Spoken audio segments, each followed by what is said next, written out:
On a certain day, two cows were grazing on the English meadow, English cows. One cow asked the other, "What is your opinion about the mad cow disease?" The other cow said, "I don't care a hoot, I'm anyway a helicopter." Being a mystic, being a realized being is just like this. A cow realizing that it's a cow and it becomes a celebrated cow. Holy cow, isn't it? Is it that simplistic? So let me tell you my story. So as a child, one thing that I realized was that I was utterly, absolutely ignorant. And everybody around me seemed to know just about everything. I did not know anything at all. So because I did not know anything, I had to pay enormous attention towards everything.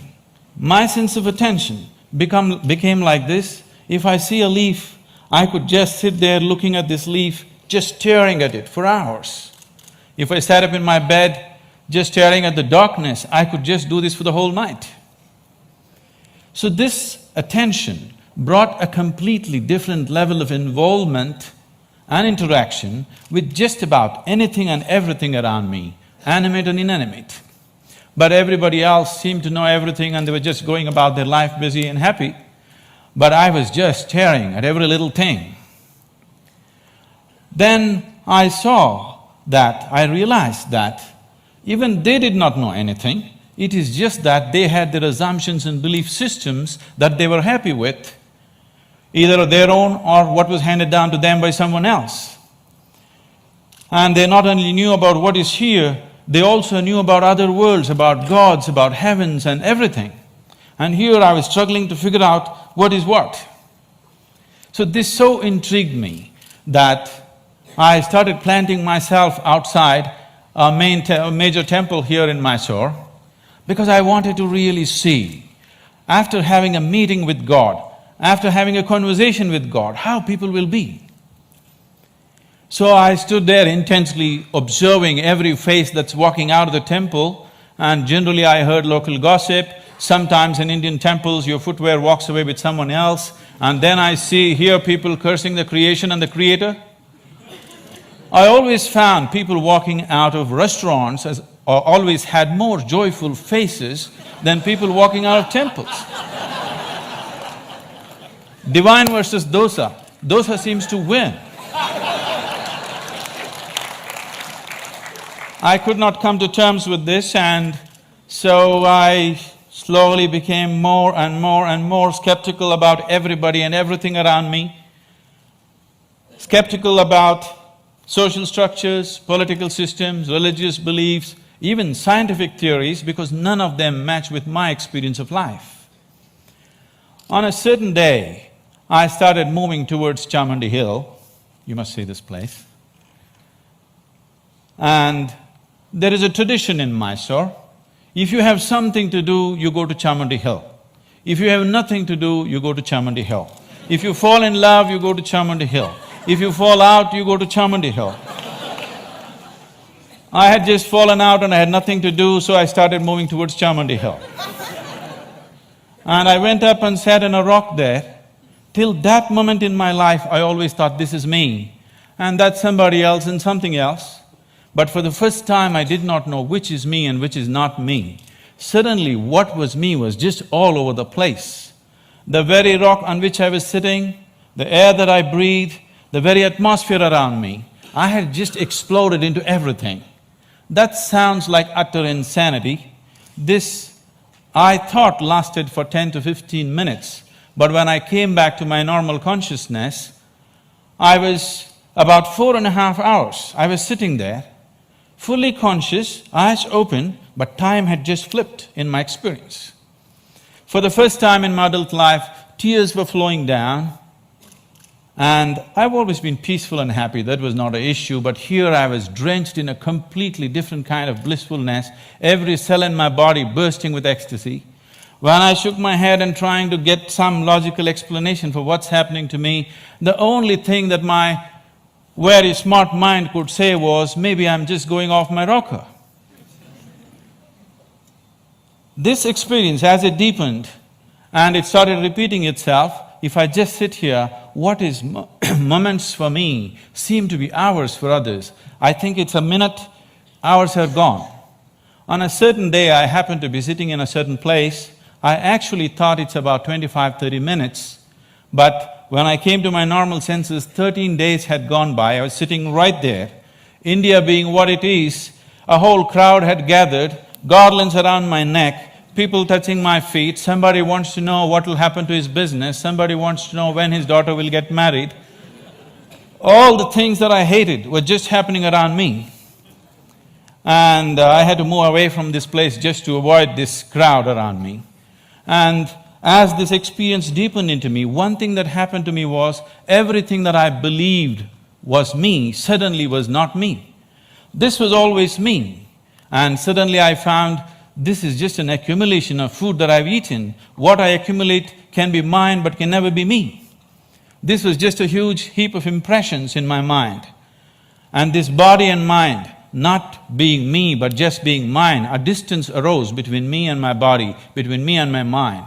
This also facilitated a certain experience within me, that suddenly the equation of time and space was suddenly not applicable for me. I was seeing that what is here is there, what is there is here, past, present and future got mixed up. It was one majestic chaos, but utterly beautiful. So, my skeptical mind, not able to come to terms with it, started conducting experiments. These experiments are too weird to talk about and the results too fairy tale-ish for anybody to believe. But one thing that I arrived at was that existence is not human-centric. And all human experience is self-made. Most people believe that their experiences are molded by what situations in which they exist, but all human experience is 100% self-created from within. I think today a lot of science is beginning to agree with that. And having realized that, if all experience is created from within, if the basis of your experience is within you, the seat of your experience is within you as it is, what kind of experience of life would you want to have? For yourself, I'm sure, you want it to be at most pleasantness, whatever you may be doing. What you want for your neighbor may be debatable, but what you want for yourself, definitely you want utmost pleasantness. As I realized the basis of my experience is within me, I shifted from staring at things to sitting with my eyes closed. This was a dimensional shift in my life, from staring to sitting with my eyes closed. I got so fascinated with this human mechanism, I wouldn't want to open my eyes. For days on end, I'm just keeping my eyes closed, wanting to see everything about this one. And what I realized was, if I take a piece of bread and put it into this system, this piece of bread becomes my body in a few hours, and I begin to experience this as myself. This amazing process, as I became more and more aware of it, I saw the very source of creation, the very maker of this body, the manufacturer of this body is within. Once I saw this, and I could see that I could rewire my brains completely in 24 hours, changing myself beyond social upbringing, family situations, even genetic qualities in me. I could see I could just completely change everything about myself. In 24 hours, I'm a different person. Another 24 hours, I'm a different person. I was like a conscious schizophrenic trying out different things. On a certain day, I just, in a field hockey game, I fractured my left ankle, and I went and sat down in a place. I was in excruciating pain, and by then I had also become a chronic asthmatic, and I had a very severe bout of asthma. And this pain and this inability to breathe together, they were quite something. At that moment it occurred to me, if the maker of this body is inside, why is it that I cannot mend this from inside? I sat down with a certain resolve. If this is true, I must be able to allow it to mend itself, otherwise I must be completely on a wrong track. I sat down with my eyes closed for about little more than an hour. When I came out, my asthma left me, never to come back again. And above all, my fractured leg was perfectly okay in little more than an hour's time. Armed with this experience, I started creating methods and systems through which every human being could access that intelligence and that capability within the system which can make a piece of bread into a human being. This intelligence and this competence within the human system, which is not just about thought process, exists in every human being, but unfortunately remains untapped. And I went about creating systems that people could make use of today, these technologies for inner well-being, these methods to engineer your interiority the way you want it. Millions of people are making use of it, enjoying the benefits of that, but the essential part of this is that there is such a high level of intelligence and competence on every millimeter of the body, every point of the body, not just in the thought process. This is completely untapped by human societies. There are ways to do this, and as I went into this process, what I saw was, what is it that determines what is me and what is not me? I am capable of taking a piece of bread and making it into myself. If I look at this body, it is just a piece of this planet that I have borrowed, but why is this separate and this is separate? Then I found that it is just the boundaries of sensation which determines what is me and what is not me. Here there is sensation, so this is me. There seems I don't feel the sensation, so that's not me. As I looked at this boundaries of sensation very, very closely from within myself, this was a phase of my life where most of the time I remained with my eyes closed. I realized that the boundaries of sensation can either be stretched, expanded, or even made smaller than what it is right now. You can sit here and not feel anything that's happening here right now. This happens in sleep to some extent. Or you can sit here and extend your boundaries of your sensation for this whole hall. And anything that is within the boundaries of your sensation, you will always experience as myself. There is a glass of water here and this is not me, that's very clear. But if you drink it, you just included it into the boundaries of your sensation and that becomes you. So if you throw the boundary of your sensation out in an expanded form, you can sit here and experience everybody in this hall as yourself. You can stretch it further, experience the very cosmic scape like you experience your own body. This sense of inclusiveness, if it comes into you, when this came into me, I suddenly realized that to be loving is not somebody's teaching. To be compassionate is not an idea. To be in empathy is not some esoteric principle. This is the way a human being is made, if only he does not constipate his consciousness with limited identifications with things that he is not. If you do not identify with anything that you have accumulated over a period of time, including your body and mind, every human being is capable of this. When it comes to external situations, each one of us are differently capable. But when it comes to inner situations, every one of us is equally capable. No human being is better endowed than the other when it comes to the inner realm. It's only in the external situations that we are all differently capable. If this inclusiveness enters human life, if you can sit here and experience people around you as yourself, I don't think I have to teach you to be good. I don't think I have to teach you to love. I don't think I have to teach you to care.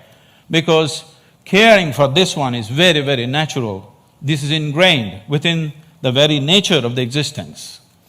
This inclusiveness definitely has to touch humanity, so this became my life, my work and my endeavor to develop methods so that people can experience this inclusiveness. If this inclusiveness is experienced by humanity, particularly by the leadership, people who wield power and different aspects of responsibility in the world, definitely we could find solutions for everything, because today, we as a generation of people, this is very significant, for the first time, we are capable of addressing every human problem on this planet of nourishment, health, education, ecology, you name it, we can address it all. We have the necessary resource, capability and technology for the very first time. But are we going to do it simply depends upon how inclusive is our experience of life. If you stand here and you experience this planet as yourself, I don't think I have to tell you, take care of it. Every human being would do his best. When we do not have this inclusiveness, what we could do, we will not do. In our lives, if we do not do what we cannot do, that is not a problem. But if we do not do what we can do, we are a disaster.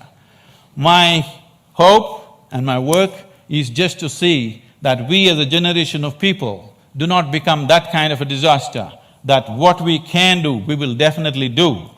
And right now, what we can do compared to what we could do 100 years ago is so incredibly different, so incredibly different. But what's missing is an all-inclusive consciousness, a all-inclusive experience of life. If only we bring this about in the leadership, in the people, only then we will seek solutions that are relevant for all. Otherwise, we'll go about dabbling, in the name of creating solutions, we go about creating more and more problems. If we truly have to create solutions that are relevant for all, an experience of absolute inclusiveness has to happen to humanity, and it's possible. Thank you very much.